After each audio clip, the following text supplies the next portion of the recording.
Попался мне как-то на ютубе ролик про то, как Влад Сурикат и еще один человек, по-моему, тоже Влад, разбирались с карбюратором, каким-то умным, безжиклерным. Я тогда заинтересовался, что же это такое, посмотрел этот ролик. Вроде слышал, но не в курсе был. Узнал про такие слова, как Smart Carb, Lectron, XTNG. Знаю, что XTNG ставят на Хайджаны. Не ездил я на нем ни разу до этого. Ну, в общем, заинтересовался я вот этой новинкой, про которую они рассказывали. Gen 3 Plus он называется. Это Carb XTNG 4-го поколения.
Видишь, какая тонкая? Угу. Если вот эта, она практически там за подлицо идет, немножечко совсем утоплена, то вот это утоплено сильно.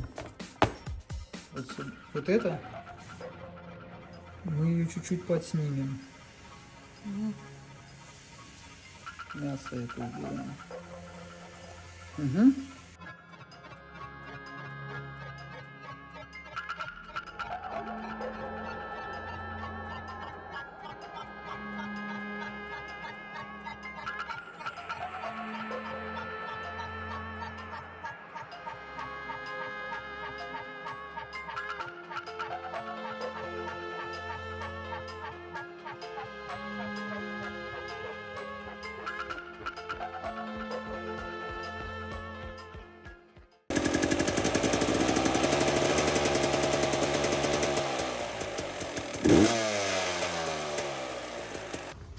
Как будто бы завелся сразу как надо. Без подсоса, сразу на нормальной смеси, ничего не захлебывается, не пропердывается. Хотя он холодный, не должен был так работать. Тогда осталось понять, а когда он прогреется и будет горячий, он также будет четко работать или нет.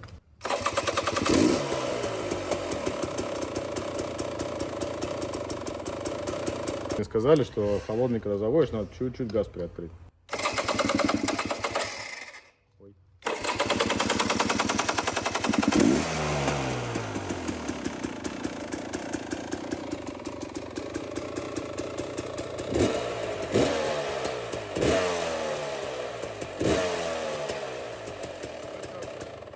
Обороты падают сразу. Как я позже узнал, есть такой китаец, Том Ли его зовут. Он замороченный инженер, китаец, у него производство карбюраторов свое. За множество попыток, за несколько лет он умудрился сделать симбиоз Smart Carb, безжиклерного карбюратора, с Lectron, у которого есть контур циклирования воздуха и дополнительные подачи топлива. Сейчас попытаюсь на простых словах объяснить, что в итоге получилось. Такой бульдог-носорог, который на самом деле, пришел он ко мне через 1,5 месяца. Сейчас он уже стоит на мотоцикле. Так, у нас сейчас 12:52 звезды. Вторая передача включена, вторая.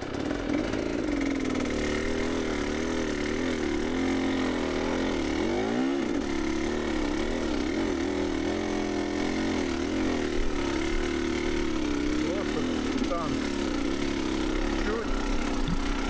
Чуть-чуть поджимаю сцепу просто, чтобы попробовать без сцепы поехать. Но тяга прям уже другая. Это, как говорится, как будто на другой мотоцикл сел вообще. А вот первая передача то же самое, но без сцепления.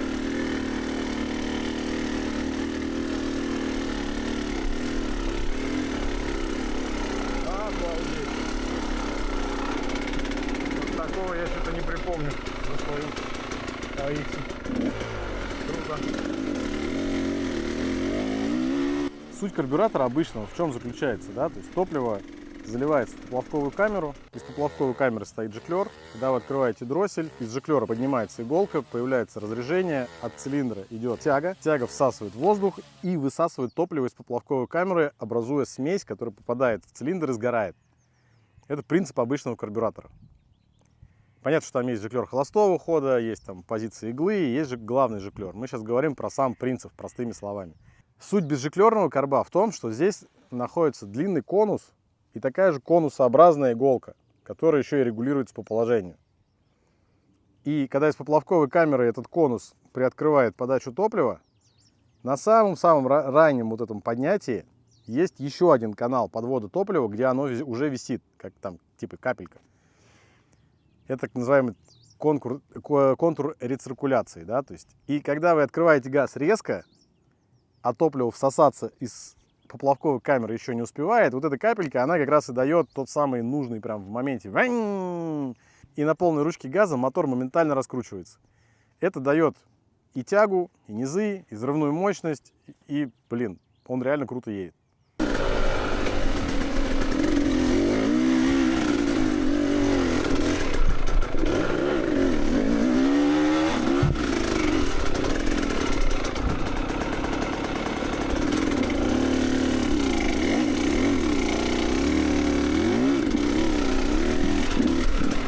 Если простыми словами, принцип вот такой. Еще две особенности есть у этого карба. Это то, что он может лежать на боку и не заливаться, не переливаться, с него ничего в этот момент не течет. Ну, по сути, как на инжекторе, да, то есть мотик можно спокойно класть на бок, с ним ничего не будет, поднял, брум, завел. Ну, обычно надо прогазовать немножко, да, чтобы там это перелитое топливо как бы вышло. Здесь не надо, просто как обычно завел и опять сразу едешь. Классно, удобно. Такой. Вот, улетел. Ну, бывает. Извините. Только порадовался очень комфортному и послушному дабл-клатчу и сразу же улетел. Бензин с карбюратора не льется, а вот с бака в раму немножко льется. Но это нормально, у бака должна быть вентиляция. Вторая интересная особенность этого карба, то что на обычном карбюраторе, когда вы закрываете газ, с холостого хода все равно попадает небольшое топливо, небольшое количество топлива в цилиндр. А так как цилиндр в этот момент сам вас тащит, да, то есть ну, не вы ему даете топливо, а он за счет вращения колеса раскручен, то появляются хлопки как бы в обратку. То есть мотоцикл, когда идет накатом, у него такие нервные такие, ну, есть звуки. Кто на карбе ездит, знает, о чем я говорю. Так вот, на этом карбюраторе этого эффекта нет. Он на закрытом газе, он едет просто вниз, спокойно спускается, открываешь газ, он опять поехал. Извините меня за мой французский, но это прям классно. Короче, еще одна важная особенность этого карбюратора в том, что когда мы катимся накатом на передаче, закрываем ручку газа, он убирает вот эти капли топлива, которые продолжают поступать в цилиндр и делают такие неприятные в обратку как будто хлопки. То есть ты едешь вниз, а вот такой бэм-бэм-бэм. Вот, здесь этого нет, потому что при открытии ручки происходит такой, ну, больший угол, или как сказать-то. Ну, короче, топливо подается больше дисперсии, да, то есть он больше распыляет его как бы всасывающий, ну, поток. А при закрытии ручки топливо обрубается, и получается, что этих хлопков реально нет. Я прочитал про эту особенность, и сейчас прям слышу, что действительно мотор накатом едет по-другому.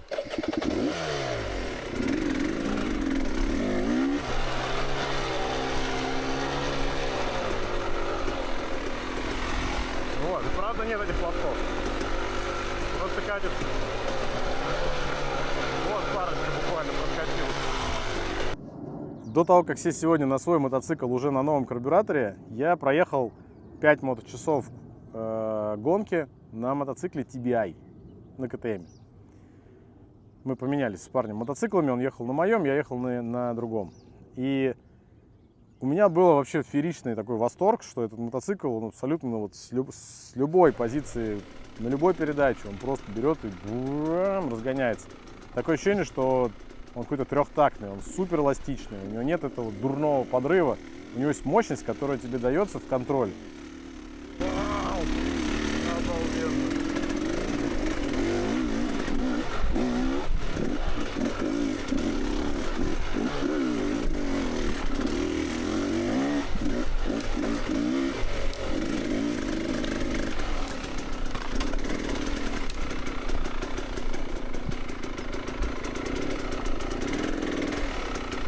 Ай, грязненько.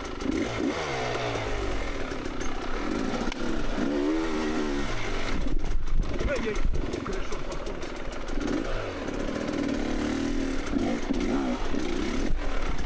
Просто вообще, он как будто вот кукнет и сразу же... Как будто вот обороты до нуля падают. Он должен был заглохнуть, и он прям с этой точки брум, дальше подхватывает и дальше едет. Очень похожее ощущение у меня было на TBI. Вот прям очень похоже мотор себя вел.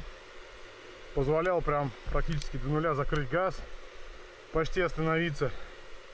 И чуть-чуть только добавляя, или там под троевсцеплением, он прям бум, опять вспыхивает и едет. Класс.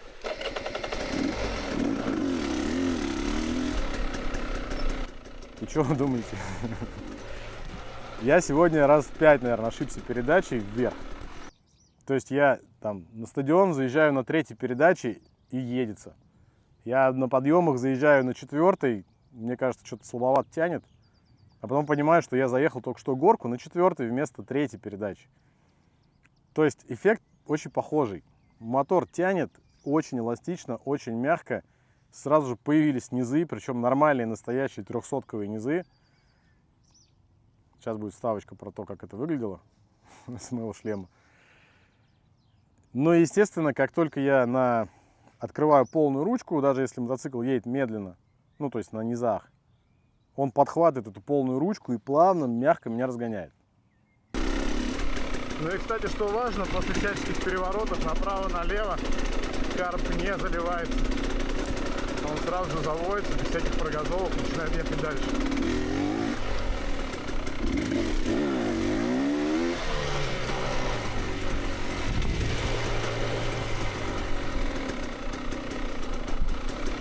Сейчас проверим его на моей, так сказать, вредной горке, которая вредная, потому что не всегда поддается. Не всегда она с первого раза прям раз и заехала. Иногда приходится с ней повредничать.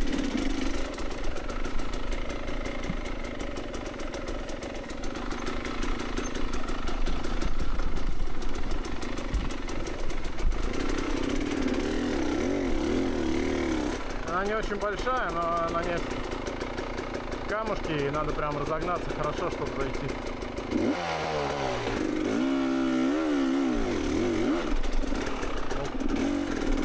Я, по-моему, на 3. Точно, я был на 3.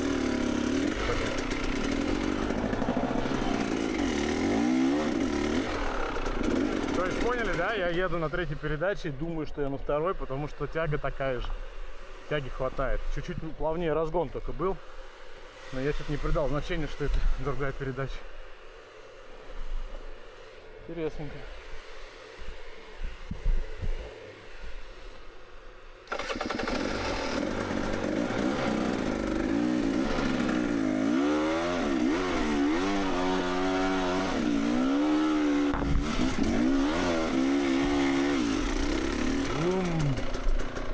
Кайф, мне нравится. Все, что я хочу, мотик исполняет. Сейчас вот-вот уже на рынок выйдут инжекторные AG1, и их многие ждут. Инжектор действительно штука классная. И вот, ребята, кто очень хочет инжектор, продавайте свои карбовые мотики. А те, кто хочет купить себе мотоцикл, но все еще не купил, вы можете смело покупать эти карбовые мотики, чтобы происходил обмен мотоциклами. И ставить себе нормальный карбюратор.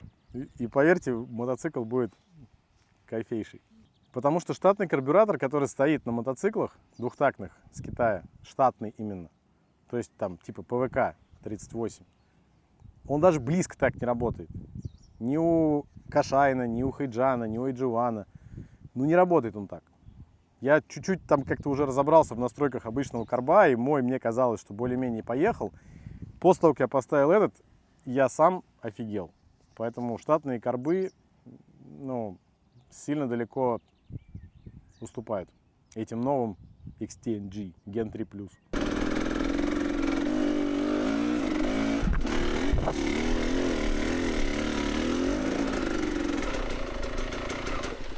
Ну, короче, с тягой, именно с тягой на низах, все встало на свои места. Все встало на свои места, потому что 300-ка, в моем понимании, именно так и должна тянуть. Напористо, как на канате, как будто тебя тянут, она просто едет. Колесо дает хороший мягкий трекшн. Вот так, да, вот так я понимаю. Вот это оно. То, ради чего весь цимус 300-х двухтактников, собственно, и существует. Это вот эта тяга. Погнали дальше потестим.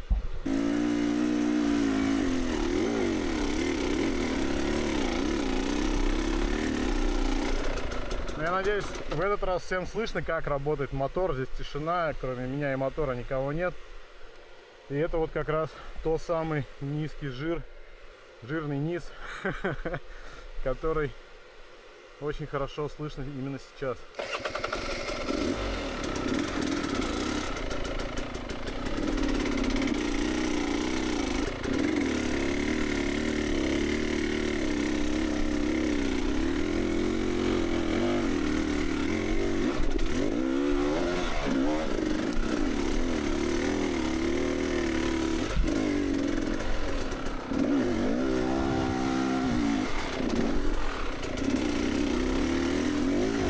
И, кстати, если вы живете в Краснодарском крае и хотите выбрать технику, пощупав ее живьем, руками, лично в магазине, у наших друзей Мегакросс есть 4 магазина. Это Краснодар, Новороссийск, Лабинск и Яблоновский. Во всех 4 магазинах примерно одинаковый ассортимент техники, мотосервис, ГСМ, экипировка, ботинки, шлема и все, что вам нужно для того, чтобы начать свой эндуро-путь. Ну а если с мотоциклами вы не очень, то сразу на квадрики. Так вот, этот китаец, этот чувак Том Ли, который заморачивается этими карбами, сделал далеко не с первой попытки, но вполне себе продукт. Объясню, что я про это знаю. Этот карбюратор 4-го поколения. Ездят на них даже в наших широтах, да, ребята, которые знают вот эти штуки, уже больше 2 лет. Они их покупают, тестируют, перенастраивают. Так вот, парни, которые мне продали этот карбюратор, сказали, что это первая модификация, которая реально работает. Слава богу, я не понял остальных, не видел, не знаю, не тестил. Потому что, наверное, я бы тогда в него вообще не верил. Но вот это я прям вот, честно, как клиент, который купил себе такой карп, я прям кайфанул. Это реально рабочая штука. Причем понравилось еще отношение к самому продукту. То есть карп достаточно качественно упакован в коробочку. В коробочке не дополнительный, а свой тросик газа, который надо поменять. Свой фильтр с прозрачной трубочкой. Не знаю зачем, но прикольно. Поменяли мы в итоге эту трубочку. Фильтр мне рекомендовали не ставить, потому что там он какие-то металлические частицы имеет, которые со временем отваливаются, попадают в карп. В общем, как будто не надо. Мы поставили обычный вот этот жигулевский, так называемый. Ну, короче, родной фильтр. Понравилось отношение к продукту, потому что с карбюратором есть 2 книжечки. Одна инструкция по установке. Там прям подрезаются манифолды, там надо сделать ему вот этот воздушный канал, вырезать, проточить и так далее. Это все очень, грамотно, качественно. Мне понравилось, что к этому есть определенное внимание. А вторая книжечка с настройками, с объяснением, с мануалом. Тут более 6 винтиков. 4 из них крутятся руками, чтобы правильно его настроить, чтобы он правильно работал. Мне сразу сказали, как надо открутить какой винт на сколько. Я все это выставил, все класс. Немножко поигрался с положением иглы. Попробовал так. Ну, в общем, нашел себе какую-то вот серединку, где пока мотик едет классно, мне нравится. То есть, если бы он пришел обмотанный скотчем или в каком-нибудь пакетике, без всяких инструкций, без ничего, я бы не удивился. А тут, когда принес к нам в сервис его, чтобы установить, Ребята говорят, а кто это делает? Там, типа, итальянцы, испанцы, это кто это? Кто производитель? Я говорю, Китай. Говорит, да ладно. Ну, то есть, прям вот, знаешь, в руках вещь держишь, вещь.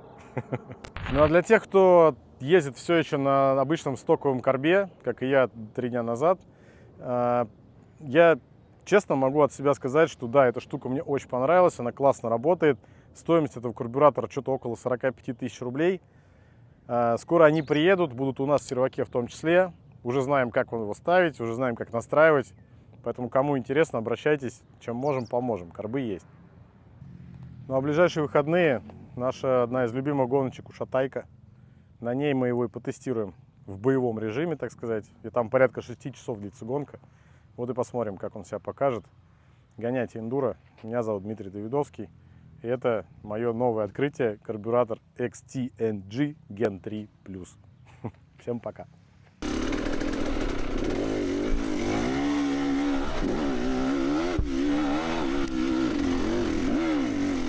Вот, это я понимаю. Все, заехано. Классно, тянет классно просто.